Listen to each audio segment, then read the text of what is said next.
Information, Scott.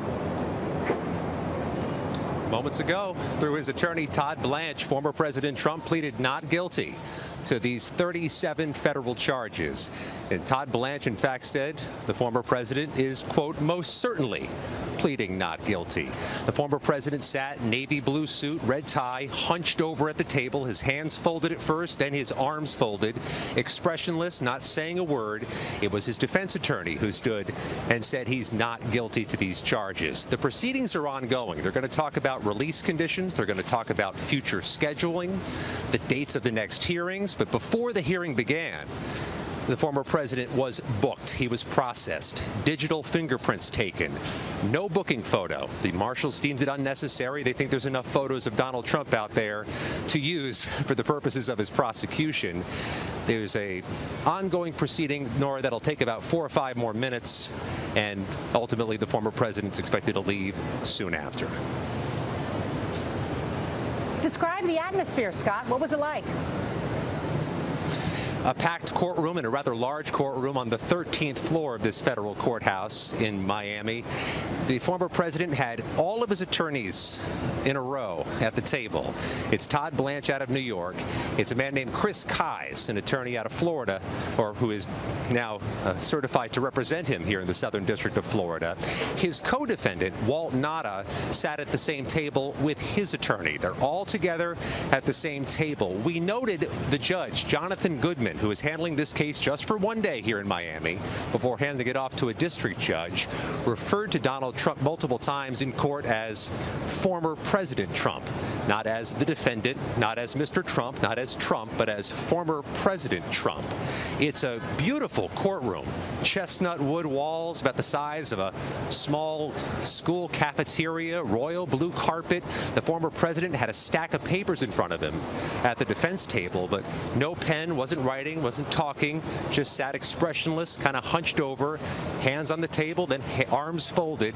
His attorney, Todd Blanche, was occasionally whispering things in his ear, but this was a moment the former president knew was happening outside the view of cameras. The federal courthouse is a ban on cameras. He is largely operating and acting invisibly in this courtroom. The judge, Jonathan Goodman, gavelled this into session right on time, right about 3 o'clock here on the East Coast. It should be over in short order. So, Scott, Donald Trump has been inside this federal courthouse for more than an hour now. What's been happening? What do you expect has to be done before he leaves? Well, they booked him in the courthouse itself. What CBS News has been told from law enforcement officials is that they booked him here in an office space inside the courthouse, either out of convenience due to the significant security in and outside the courthouse, or potentially for everybody's safety.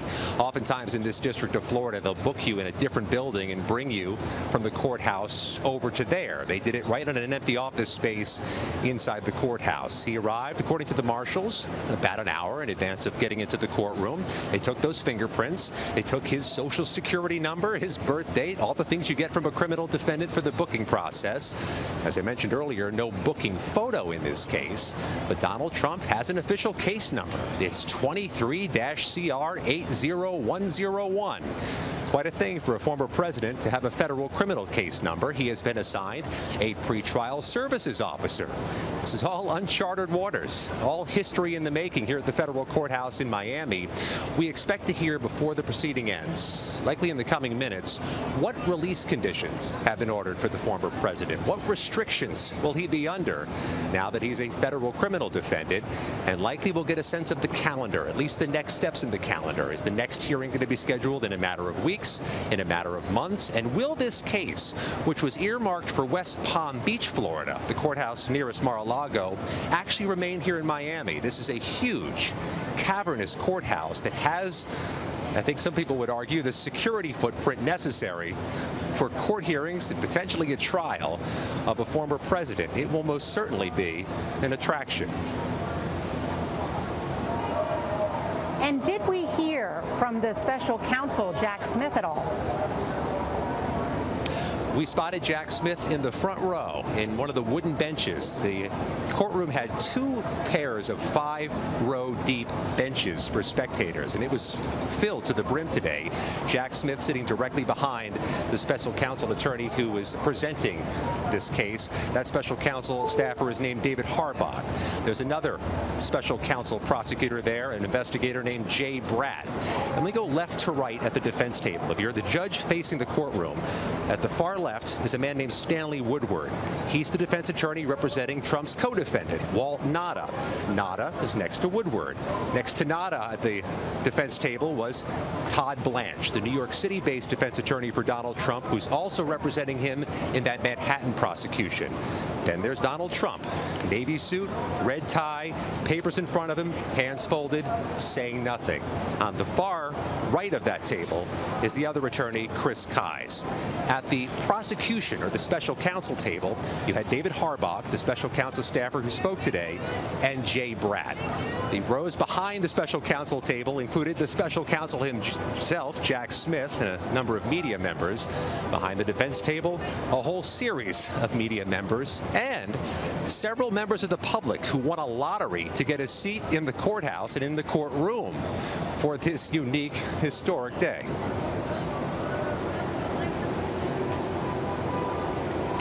Jeff Begay's is here as well, and I know has some questions for you, Scott.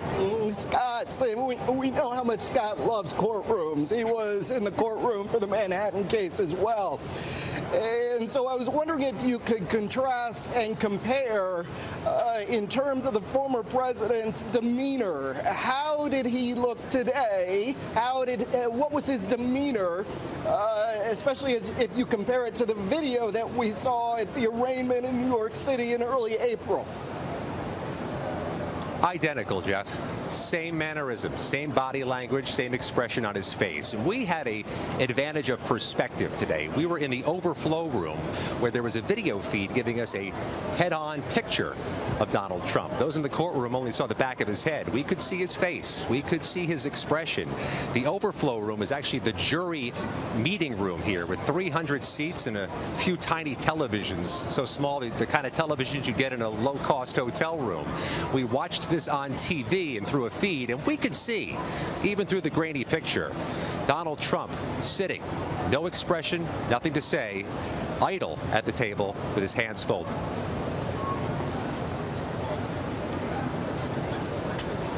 So, Scott, we know South Florida has a reputation of being one of those areas where court cases move quickly through the system. What do you expect in terms of the progress of this case? Is this something, because we know prosecutors want a speedy trial, do you think they'll get what they want? Jack Smith has already articulated that. He said so much during his news conference last week that he is going to seek a speedy trial. You're right, this is one of those districts in America, the Southern District of Florida, which is known as a rocket docket, a place where cases move expediently compared to other federal courts in America. But so much of this is going to be up to the parties. Does the defense choose to slow this down? Does the defense choose to file motions to potentially delay things or make this case move more sluggishly? That's going to be in the hands of the parties, but this case is still earmarked for Judge Eileen Cannon. We learned that today in the arraignment. Judge Cannon, based in Fort Pierce, Florida, a ways to the north of here. She, of course, was a Trump appointee. You may recall her name. She was the judge who oversaw litigation and challenges to the search warrant last year. She has this case, at least for now, and some of the timing could ultimately be up to her.